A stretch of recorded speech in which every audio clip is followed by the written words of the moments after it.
Did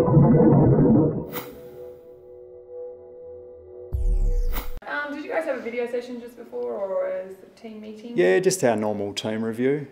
How did you go? What was sort of brought up in that? Well, from a review point of view, we're always looking at things you do well and then areas of improvement. So out of a game of football, there's always some positives and things we could have done better. So pretty much a standard review in that case. What were, I guess, the negative things that you took out of that game? I mean, you got the win, which is great, but what do you need to work on? Well, there's always things to work on, like I said, and there was a hell of a lot more positives. So there was probably just the stage of the game when, full credit to Hawthorn, their pressure really ramped up. And probably just some things we could have executed a little bit better. And I think for the last couple of weeks you've seen that out of the Melbourne game there's been some great learnings and opportunities, and it's been fantastic to see the group implement some of the things we've put in place and get some good results. I think it's been consistency is the biggest talking point, and like Rocket's been saying in most of it, is that with the young working group it is hard. That's maybe one of the most challenging aspects. But to get the win this weekend against Carlton, which is definitely winnable, would that just add so much? Well, I think it's just another win, but it's another opportunity as a group. You get to go out and execute what you stand for. And for a footy club, we're about, playing 4 quarters of football, having 22 players turn up and play their role and execute their role to the best of their ability. And I think if you do that, the result tends to look after itself. And like I said, there's always things you can learn and get better on, but there's been some good experience come back into the team too. And we've had some individuals that have really stood up and led the way. And I think from a leadership point of view, that's been outstanding. Could we expect the same 22 this weekend? Well, that's always the aim, hopefully, and I think everyone pulled up really well. So again, we'll assess that during the week, but at this stage it looks like there'll be no forced changes. Except for Michael Barlow's face. How's he? Yeah, Mick, he puts his head in the hole all the time, Mick, so he's always got cuts and bruises and scraps, but he's been a tremendous acquisition to the club. Actually, I know that coaches and clubs don't like to do it, but you surely, a couple of months ago you would have ticked off Carlton as a win, especially here. They've come and beaten GWS. Yeah, they were tremendous. And look, we don't tick any team off as a win. I mean, the AFL, it's a brutal competition, and week in, week out, there's football clubs, coaching staffs, players that are preparing to win and play at a high level. So the Carlton Football Club, we've got enormous respect for them, and that was reinforced watching them yesterday against GWS. I mean, they were sensational and played with great passion and system. So it's going to be an enormous challenge, but one we're really looking forward to. You're the forwards coach. How do you rate your attacking formation compared with the better teams, the other teams above you? Yeah, it's changed a little bit from time to time, and there's been a different mix of players in there, but it's been really pleasing, probably the last 3 weeks in particular, that we've had some stability down there. We've got a good balance of tall players and medium players too, and our challenge as a football team and a forward group is just to maintain that intensity and forward 50 pressure, which was good on the weekend, but we're going to make it an every time thing. Is it fair to say that your delivery from the half-back line has been a lot better in the past couple of weeks? Yeah, I think so. It's a good point you make, and I think even players like Pierce Hanley come into the team are giving us a little bit of run off half-back and the midfield, and certainly when the ball's in the hands of the likes of Gary Ablett, Jack Martin and those types of players, it certainly makes it a little bit easier.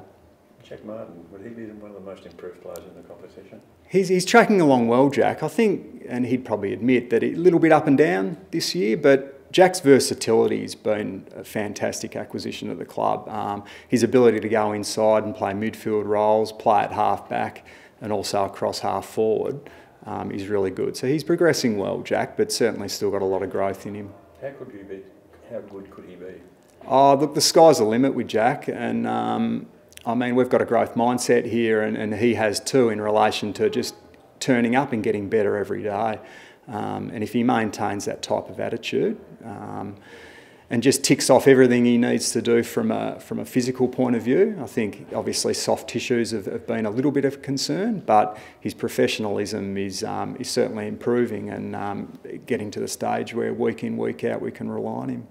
I know it's all a monitoring process, but Michael Riscatelli, is there a date on when he could return in senior football? It was really impressive. It was great to see him come back and play in the knee full. And all reports he moved really well. And look, there's no date as such. And Michael's an experienced player who'll certainly know his body well. And we'll just progress him week in, week out. But one thing's for sure is he's a real competitor and he'll want to be in there sooner rather than later. And really, there's some great pressure.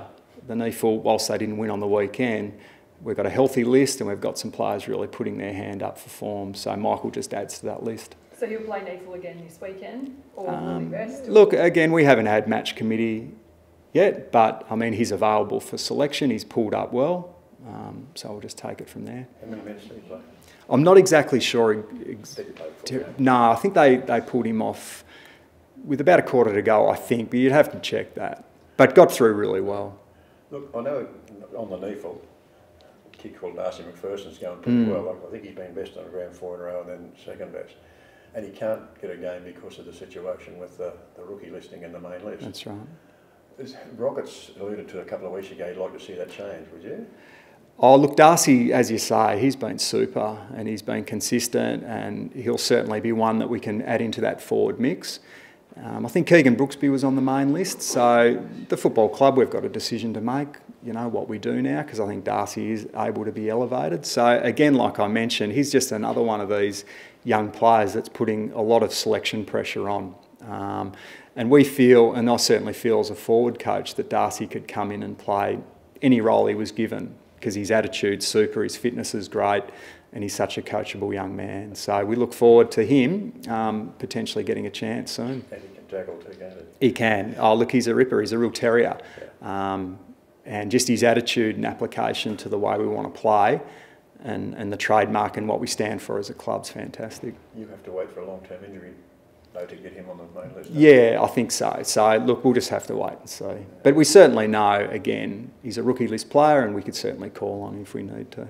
And Benny Ainsworth, what did you think he sort of brought to the game in his return after the injury? He played his role again. His ability to set up correctly and understand what the team wanted was great, and just the way he attacks the contest. We set standards in relation to pressure and effort and intensity, and he really ticked those boxes.